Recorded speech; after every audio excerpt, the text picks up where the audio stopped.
Hey boys and girls, Siam here for another macro metrics video because rising stock prices is not an indicator of economic health. I should have got that good by now. Apologies for the lighting, my lamps still haven't arrived and my blinds haven't arrived yet, so yeah, hopefully I'm not too dark. So yeah, let's crack on.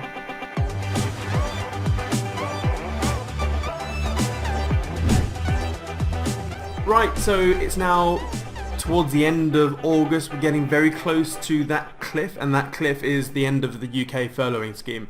As I've mentioned in the previous macrometrics videos, in October, mid-October, when the furlough scheme ends, like that is life support gone for businesses out there trying to retain jobs.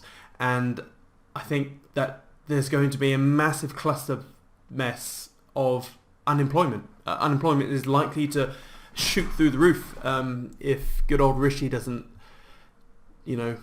push out more socialism and handouts. So it's going to be interesting. And so as the months progress, don't be surprised at all when we see more massive companies go bust. I mean, look at this. A record of 46 billion, a record 46 companies with at least $1 billion in assets have filed for Chapter 11 bankruptcy this year. And that's just in America, as in the United States. We've had huge companies go bust or go into administration in the UK.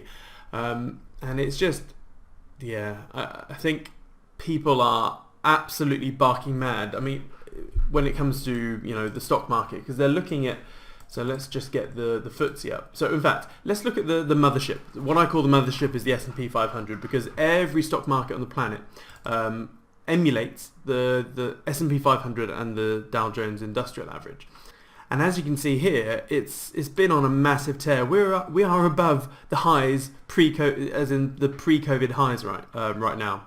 We are literally busting above it today, and everyone's going, "Oh yeah, it's fine. It's absolutely fine." But it's like there's a massive disconnect between the economy and stocks, which I've been saying for freaking ever. However, when we look at the UK stock market, the FTSE 100, it tells a different story. And the story here is that it did have the suckers rally, which we're all in right now, due to the stimulus pump across basically every one of the main countries.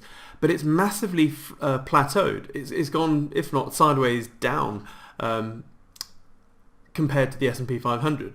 And I think that's mainly because the Bank of England isn't just pulling out every freaking trick and magic rabbit out of its hat to try and prop up the economy. And I guess the UK is more of a retail hospitality sort of services country compared to the US. Like we have shitloads, we have a high percentage of restaurants and pubs, etc. compared to the States. And I think we're seeing a hit in that. I mean, the whole dining experience is just gone, just kooky. It's shit. I eat out at a restaurant with my wife and the family probably 4, maybe 5 times a week, and it's just sad. We've been to pretty much every restaurant in Norwich since they've opened up, and yeah, the user experience, the dining experience is just shit now. And also, a lot of the restaurants, they've been jam-packed due to the help out to eat out to help out type thing.